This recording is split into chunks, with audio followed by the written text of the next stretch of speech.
Mirë, që tha vlla Willi me shkërkuar sot të flasë për frymën e shenjtë si dhurues. Pra fryma e shenjtë si dhurues, dhe gjithashtu në mënyrë veçantë si dhurues i dhuntive shpirtërore. Pra do flasim për dhuntit shpirtërore. Këtë pasazh e kam dalë në 3 pika kryesore. Në 2 pikat e para do shohim mësimin. Pra do shohim dhuntit frymore dhe roli i frymës së shenjtë që jep ato. Në pikën e 2 do shohim qëllimin e tyre se Perëndia jep. Dhe në pjesën e 3 do shohim nxitja për ne sot. Çfarë duhet bëjmë ne sot? Janë 3 pasazhe kryesore ku flitet për dhuntit e frymës në Dhjetën e Re, që apostulli Paul na jep.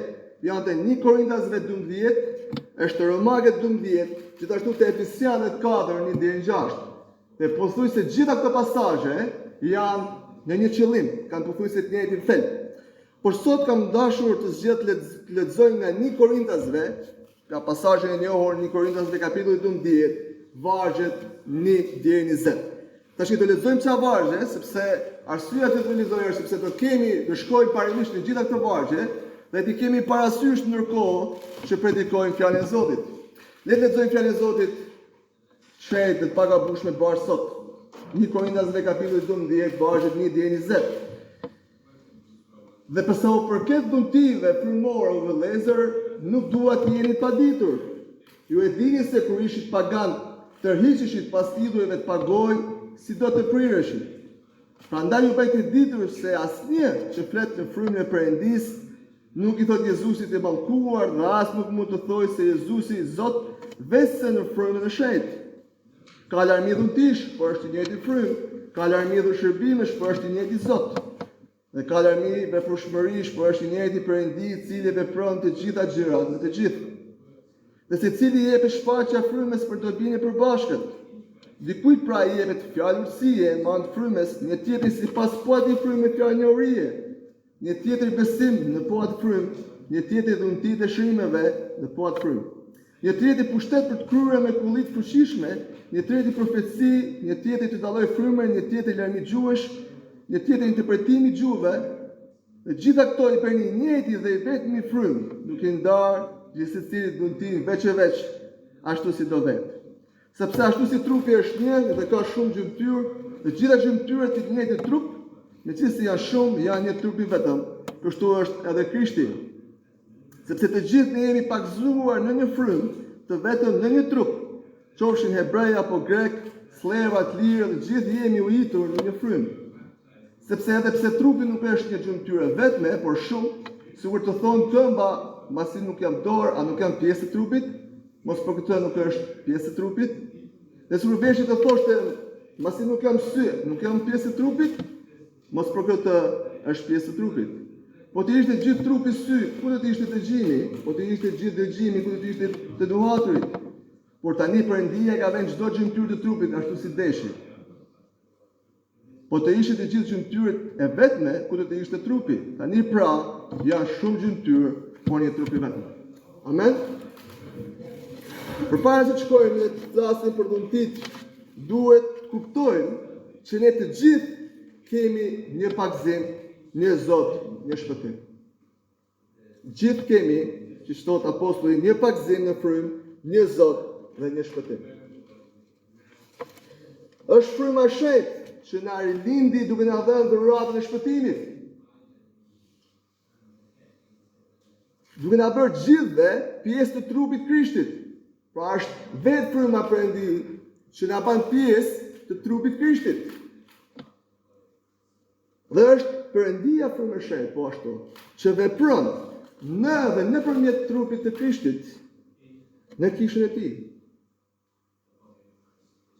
Fryma na ka rilindur nga pjesë trupit, gjithashtu fryma vepron me ne dhe nëpërmjet trupit, nëpërmjet kishës. Trupi i Krishtit është kisha e tij, është kisha e Krishtit.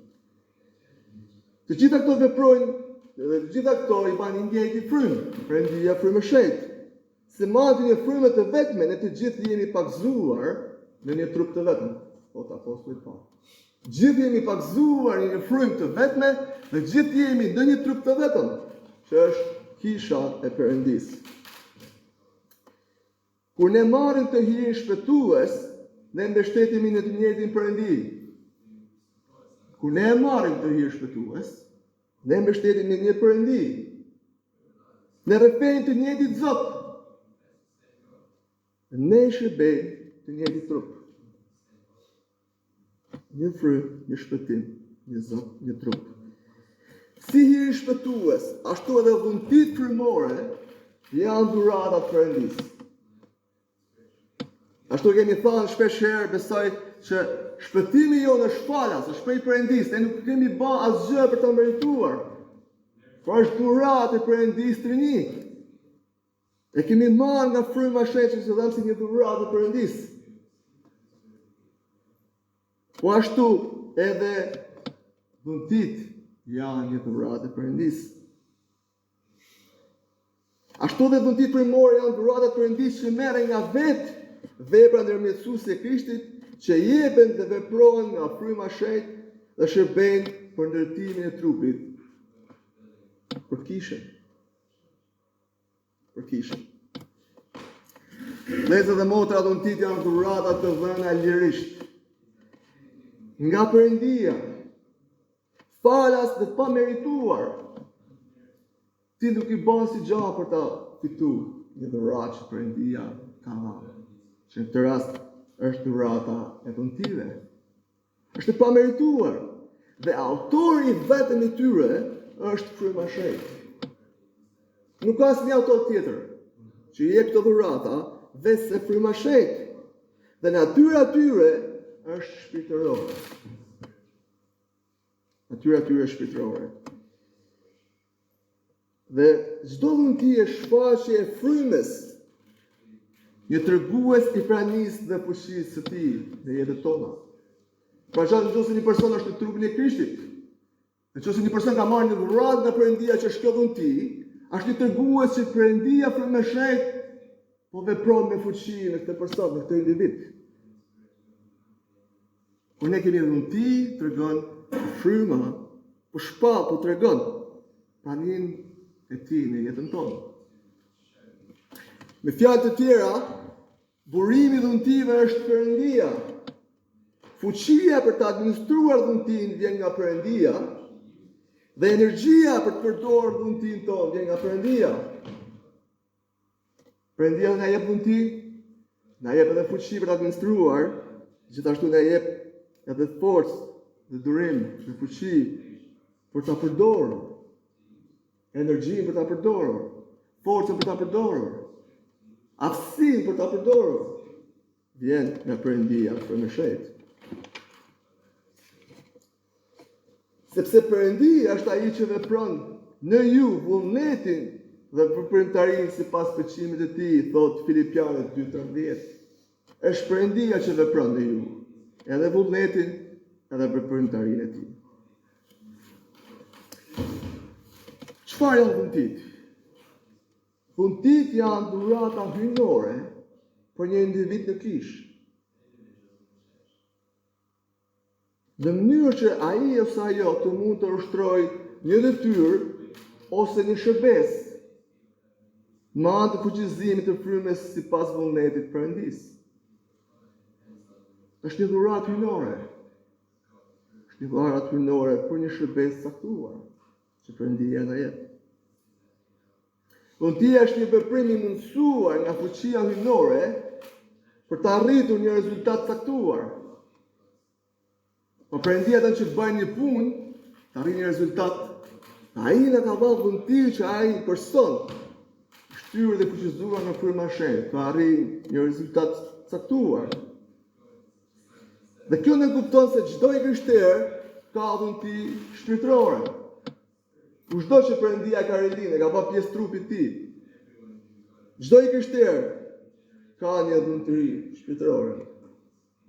Efesianët 4:7 thotë se cili prej nesh i është dhënë hir sipas masës së dhuratës së Krishtit. Se cili prej nesh.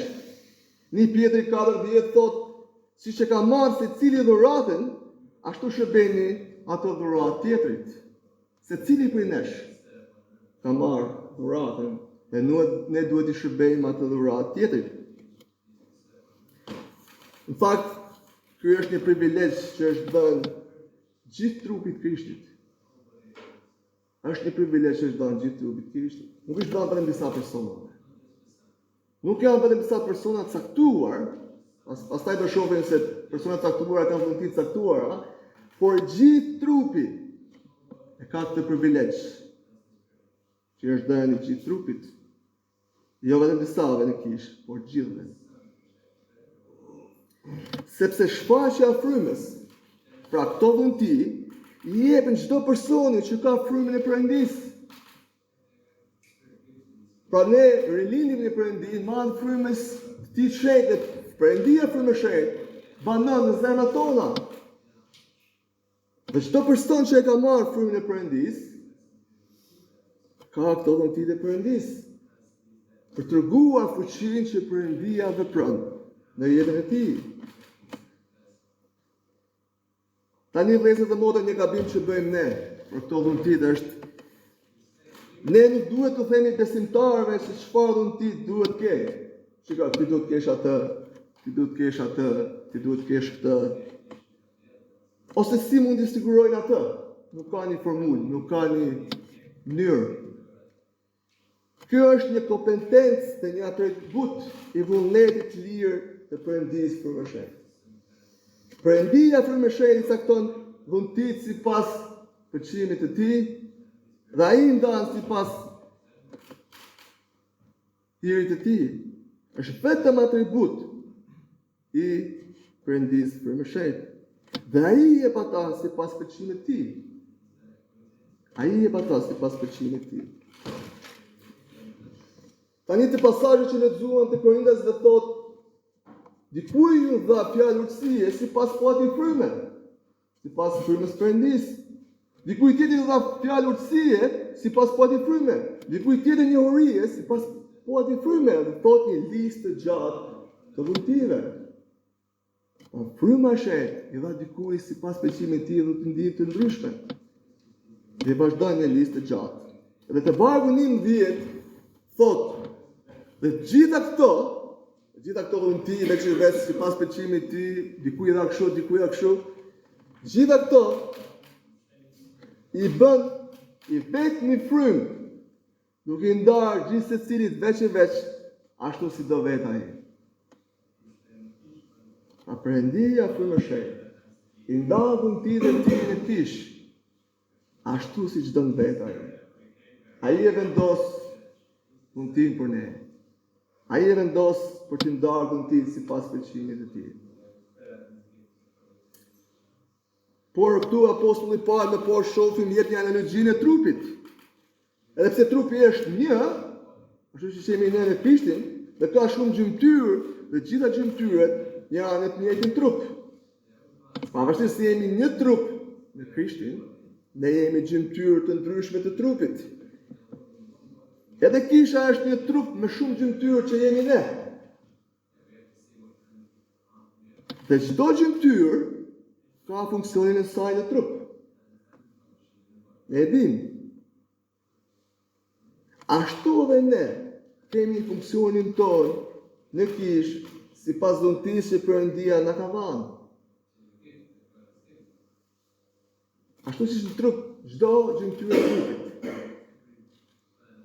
ka një funksion veçantë. Edhe ne, që jemi pjesë e trupit të tij, kemi një funksion të rëndësishëm dhe të veçantë në trupin e tij që është kisha.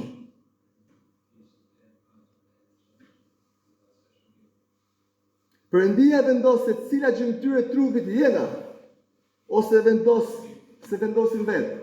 Është një gjë që duhet të kuptojmë. Perëndia vendos se cila gjymtyrë e trupit të jetë.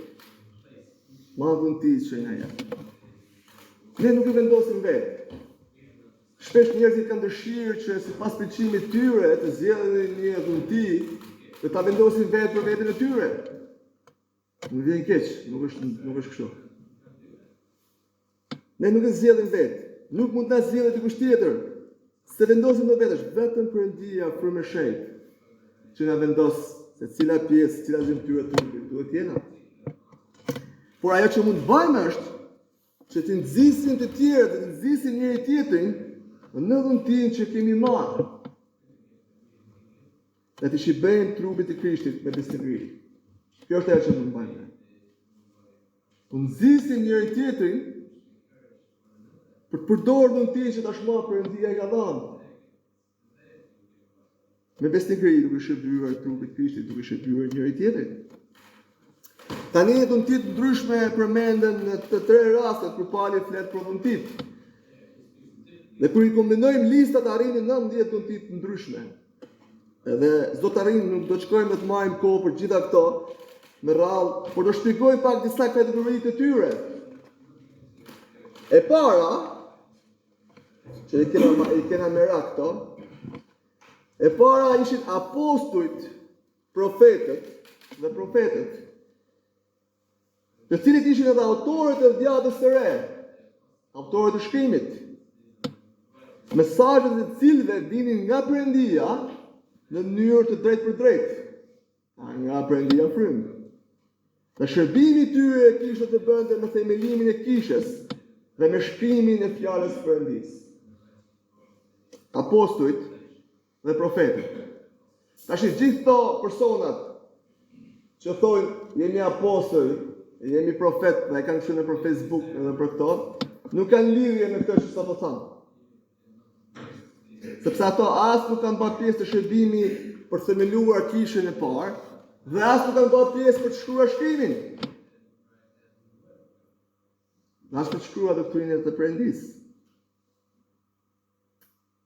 Në këtë kategori në fakt janë edhe dhuntit e mrekullueshme, e mrekullive, ose të shenjave, pjesë e kësaj kategorie, që futen të fodrit në gjuhë dhe shërime, ose veprat e shenjave. Tash edhe këto në kishën e hershme këto dhunti ishin pjesë e besueshmërisë së shërbëtorëve të Perëndisë. Pra këto ishin dhënë për të kuptuar që ky personi që flet është nga Perëndia. Ky është nga Perëndia frymëshërit, që është duke folur ungjillin, duke folur të vërtetën, dhe këto dhuntit e shenja ishin dhënë për të treguar që ky person është nga Perëndia.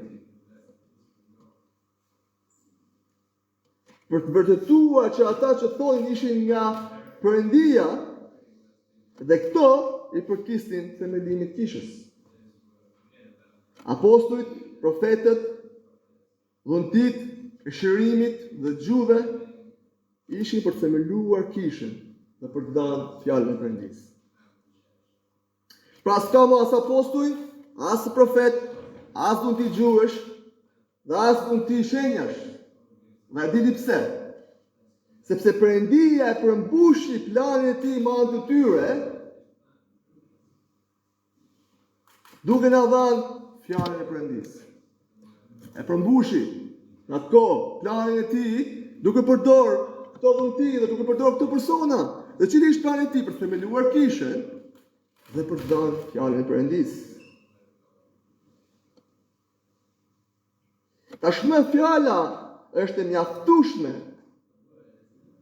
për gjithçka që na duhet për shpëtimin tonë dhe për jetën tonë, që ne të jetojmë në vullnetin e Perëndisë. A është kuptueshme?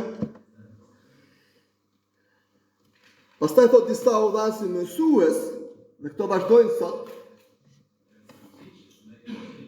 predikuesit, mësuesit që u mësojnë të kthyerve në besim doktrinat e krishterë.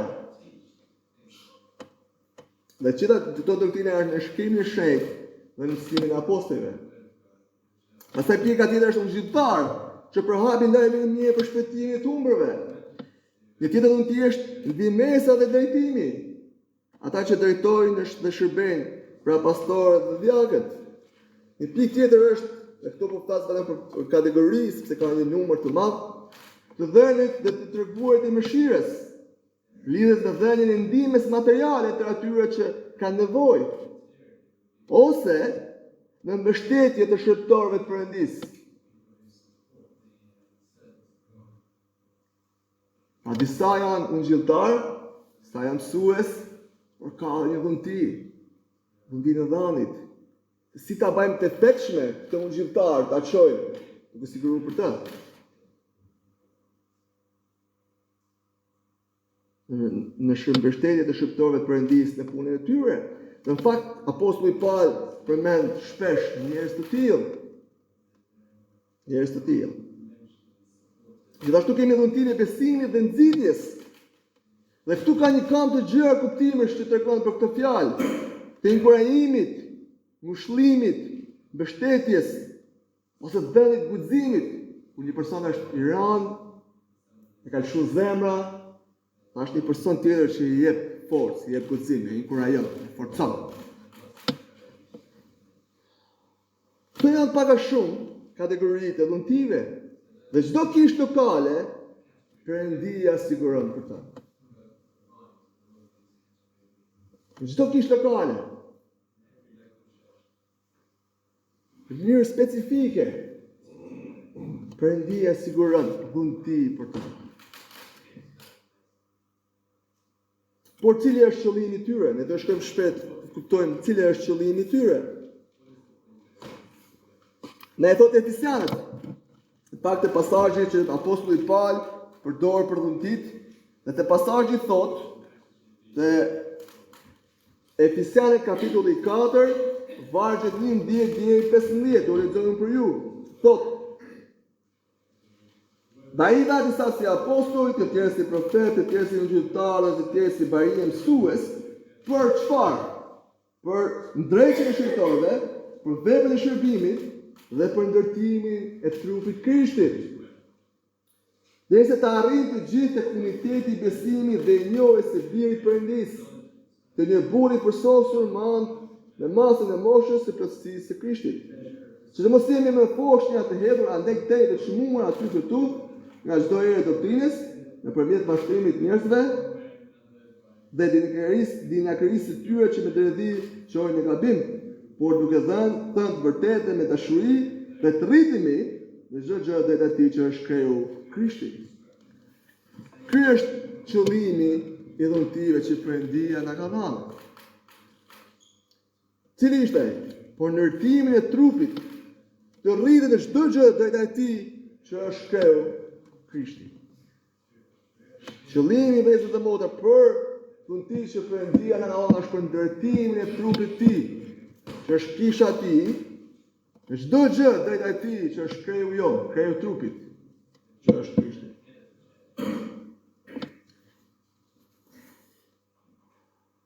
Dhuntit janë dhënë për dobinë e të gjithë kishës. Ata nuk janë dhënë për kënaqësi individuale. Që ti ta marrësh atë dhuntin dhe të kënaqesh me dhuntin. Atje është një kënaqësi, por nuk është dhënë për këtë qëllim. As nuk është dhënë për krekosje. Unë kam këtë dhunti, ti ke këtë dhunti, ti ke këtë dhunti. As për konkurrencë. Cili e ka më të mirë? Sepse tham çdo dhunti që ne kemi marrë është pa merituar. Është falas nga hiri i Perëndisë. Është pa merituar. Por është dhënë vëllezër dhe motra më e mend, është dhënë për të shërbyer trupit. Ajo dhunti që kemi marrë është dhënë për ty, është dhënë për të shërbyer trupit. Dhe për të shërbyer njëri tjetrit. Për të shërbyer njëri tjetrit. Ideja themelore është që çdo besimtar është një pjesë e gjallë e trupit Krishtit. Ai është veprues. Dhe secili prej nesh ka për të kryer një funksion shpirtëror. Nuk e përfshirë në ato kategoritë e dhuntive që e tham. Dhe secili ka një funksion, ka një detyrë për të shërbyer njëri tjetrit në rritjen tonë shpirtërore. Tash çdo besimtar ka një dhunti ose disa nga këto dhunti. Ne e dimë që apostujt kishin disa nga këto dhunti. Për të përdorur për ndërtimin e trupit dhe për përsosjen e gjymtyrave të tjera të trupit. Pa shpesh, në kish ka një person që ka disa dhunti. Pra jep, është i kruajues, është i dashur, kujdeset për të tjerët, pra ka disa. Por ai që do të kuptojmë është ne shërbejmë njëri tjetrit me këtë dhunti dhe kemi nevojë për njëri tjetrin. Ne kemi nevojë për njëri tjetrin. Unë kam nevojë për të gjitha dhuntit që Perëndia ka dhënë kishën time. Ka nevojë për nxitje, ka nevojë për inkurajim, ka nevojë për mësim. Ka nevojë për dhënie, ka nevojë për kujdes për gjitha. Dhe kisha ime ka gjithashtu nevojë për dhuntin që mua dhan. Ka një tendencë të gabuar rreth vlerësimit të dhuntive që ne kemi, ose të dhuntive tona. Dhe ka shpesh që ndodh kjo. Dhe asgjë nuk shkakton më shumë dëmtim në një kishë lokale se sa një besimtar që e mbivlerëson ose e ke shpërdorur dhuntin e tij, ose e ndërson dhuntin e tij duke mos e përdorur. Është puna e trupit. Ti e ke dorën, po se përdor. Shkon kështu. Është në dëm të trupit.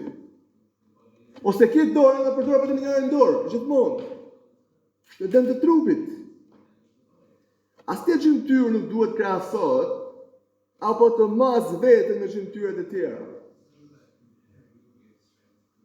Unë jam syni, ti e dora, unë jam veshi, nuk duhet të masim. Sepse se cila është ndryshe dhe se cila është rëndësishme për ndërtimin e trupit. Dhe pse jeni të ndryshëm, gjithë secili ka rëndësi për ndërtimin e trupit. Sepse ashtu si trupi, syri nuk mund të dëgjoj. A mund të dëgjoj syri? Veshi nuk mund të shoh. Por se cili organ ka detyrën e tij të rëndësishme në trup vetëm. Pa ti nuk mund të shohësh me vesh. Duhet syri. Ashtu dhe kisha ka do të ti ka rëndësinë e vetë, kishën Perëndis. Sepse vëllezërit dhe motra ndryshe kur ne nuk e vajmë të. Jemi duke thënë se Zoti Sovran bëri gabim kur i ndau dhuntit e tij veç e veç. Pse ma dha mu këtë? Pse më bëni mu sy dhe jo vesh? Pse më bëri mu vesh dhe jo sy? Dhe kjo shpesh ka qenë me indinjak. Duke pa dhuntin e tjetrit, duke krahasuar, duke thënë pse s'jam në sy ose veshi, dhe kjo ne qenë indinjak. Duke thënë që ata kisha në dhuntin, çfarë do bëj? Jo, ti do thonë që Perëndia ka bërë gabim. Po Perëndia thot apostulli, Perëndia i dha veç pas pëlqimit të tij. Dhe Perëndia nuk bën gabim. Perëndia ka dhënë në mënyrë sovrane, specifike, që ti të veprosh në atë trupin e Krishtit ku je. Sepse te 1 Korintasve 12:28, sepse a janë vallë gjithë apostujt? A janë gjithë profet? A janë vallë gjithë mësues? Dhe vazhdojnë lista thot aty. A janë vallë gjithë? Përgjigjja këtyre pyetjeve është jo. A mund të jenë gjithë mësues? Nuk mund të jenë. A janë gjithë profet? Nuk janë. Perëndia është ai që ndan dhuntit në çdo besimtar, duke dhënë dhuntit të ndryshme. Dhe Perëndia me urtësinë e tij i vendos këto dhunti në mënyrë që trupi lokal, që kisha lokale, të rritet. I vendos që kisha lokale të rritet. Perëndia i jep dhuntit e duhura çdo bashkësie në përputhje me nevojat në kohën e duhur. Çdo kish, Perëndia sovran, në urtësinë e tij, ja jep çdo kishë lokale. Vëllezër dhe motra, shumëshmëria që në trup është dëshmi e urtësisë së Perëndis. Sepse imagjino të ishin gjithë besues, çfarë do ndodhte? Por është urtësia e Perëndis që na ka bërë të ndryshëm në një trup të vetëm. Secili antar ka nevojë për antarin tjetër, dhe asnjë antar nuk mund të jetë i pavarur, i shputur nga trupi i Krishtit. Veçmas. Nuk ka gjymtyrë që vepron tek ose e pavarur. ajo duhet të jetë në shërbim të trupit. Për shembull, dora, çfarë kuptimi do të kishte pa trupin? Imagjinoj një dorë që është e tjetër veçmë, as pa trupin. Do kishte një kuptim? S'do kishte asnjë kuptim. Thjesht do ishte një gjymtyrë e prerë e lanë në njanë. S'do kishte asgjë, sepse ajo i shërben trupit. Dora i shërben trupit, për funksionimin e trupit. Si shërben e trupit? Kur antarët e kishës kujdesin për njëri tjetrin. Si kujdesin për njëri tjetrin? Duke ndihmuar antarët të funksionojnë, duke u rritur në hir madh udhëtimeve tona që Perëndia frymë shehë, përdor për ndërtimin e trupit, kreu të cilit është Krishti. Është Krishti. Kështu e ndihmojmë njëri tjetrin. Kështu shërbejmë sipas asaj që Perëndia na ka dhënë, sipas qëllimit që Perëndia i ka dhënë udhëtimeve.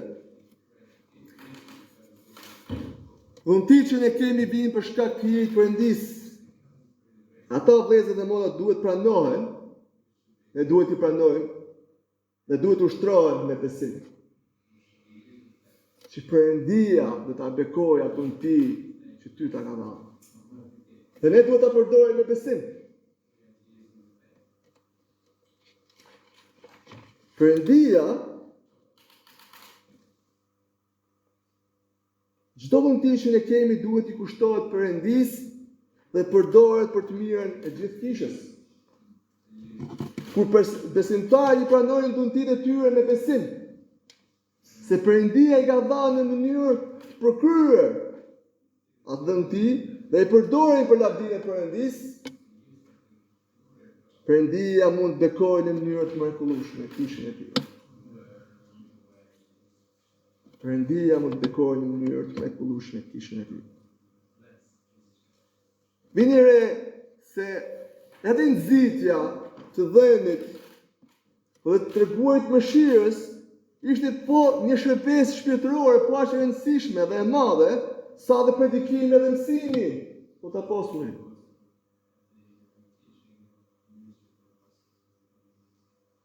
Gjithë ne kemi nevojë të dhunti që ne kemi. Episanet 4:16 mbyll këto duke thënë për të cilit i gjithë trupi i bashkuar dhe i lidhur mirë, madh bashkimit të ndihmësës sipas madhës së veprueshmërisë të çdo pjesë të veçantë, shkakton në rritjen e trupit për ndërtimin e vetes së tij në dashuri. Kur gjithë trupi i lidhur mirë, kur gjithë secili thotë japin ndihmësën sipas madhës që ju ka dhënë, sipas asaj dhuntie që ju ka dhënë, shkakton rritjen e trupit për ndërtimin e vetes së tij në dashuri. Amen. Dhe pika fundit është nxitja për ne sot. Dhe çfarë duhet të nxis? Për ta mbyllur pikën e fundit. Tani pjesa këtu thot për ndërtimin e vetes së tij në dashuri. Dhe pika e fundit është dashuria. Çfarë kuptimi? Tash do të thonë çfarë ka kjo në pasazh. Ja do të them. Në kishën e Korintit, besimtarët ishin duke shkatruar shërbesën, sepse ishin duke zbatuar të dhënit frymor, ose duke abuzuar me dhuntitë frymore. Ato ishin duke përdorur dhuntitë e tyre vetëm për veten e tyre, dhe jo si një mjet që synonte ndërtimin e kishës. Ata i kishin dhuntitë e frymës, apo usin atot, por kishin mungesa në frytin e frymës, që Willi e tha. Dhe asnjëherë dhuntitë e frymës nuk mund funksionojnë pa frytin e frymës. Duke qenë, dhe ajo që e lidh këtë trup, që tha më sipër, bashkë dhe unitet është dashuria. E një ditë një vllai im ishte duke bërë një mur, gjatë kohës po mendoja, më tha, apo vjen ndihmon. U shkova, po ajo që bën aty është vëzhgova, nuk ka se bën edhe punë. Dhe ishte duke bërë një mur. Dhe muri është shumë shmëri tullash. Por kur e monton, kur e vën atë mur, është një mur i vetëm. Por ajo që e forcon murin, që e bën bashkë, që e bën fortë, që bën një trup i lidhur, kush është? Llaçi. Ai e forcon. Dashuria, imagjino mos ketë llaç një muaj që të ndodh, të shkatroj, të prishej, të bëj copa, gjithë copat në tokë. Dashuria është si një gjë e tillë që e bashkon gjitha dhuntit për të shërbyer një trupi. E mban bashkë. Është e mundur që të përdorësh një dhunti frymore në një mënyrë jo frymore. Pa mund të jesh një mësues i mirë dhe për ta përdorësh për krekosje dhe për dukje.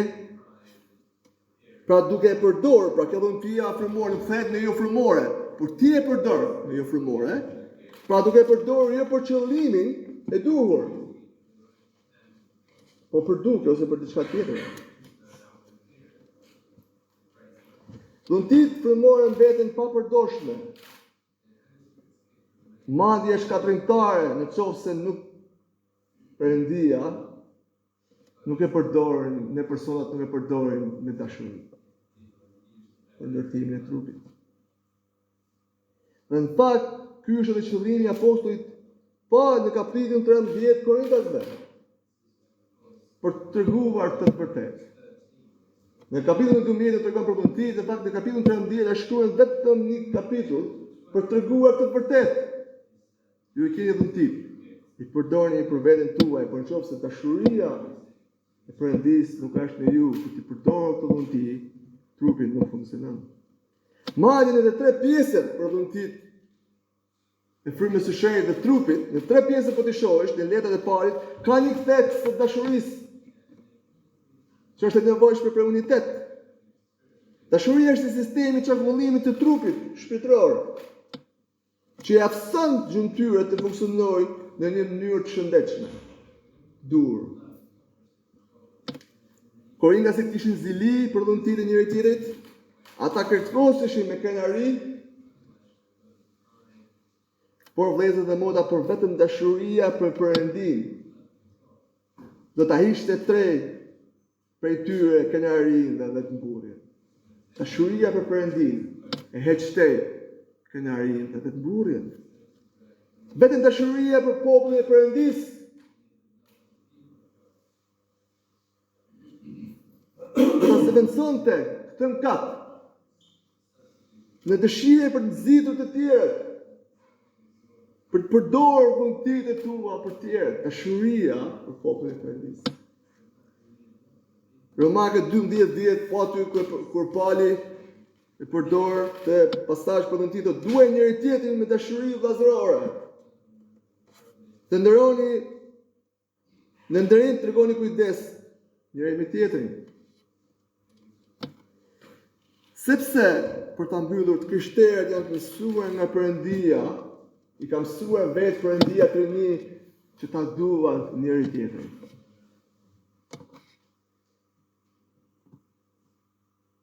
Dhe të shërbejnë njëri tjetrin. Perëndia na mësoi të duam kur dërgoi birin e tij. Vargu i preferuar i njerëzve, 3-6 thotë, por Perëndia e desha shumë botën sa dha birin e tij vetëm mindur. Këtë dashurisë ti na tregoi këtë dashuri ku e dha birin e tij për ne. Dhe ati na mësoi neve dashurinë kur dha birin e tij për ne.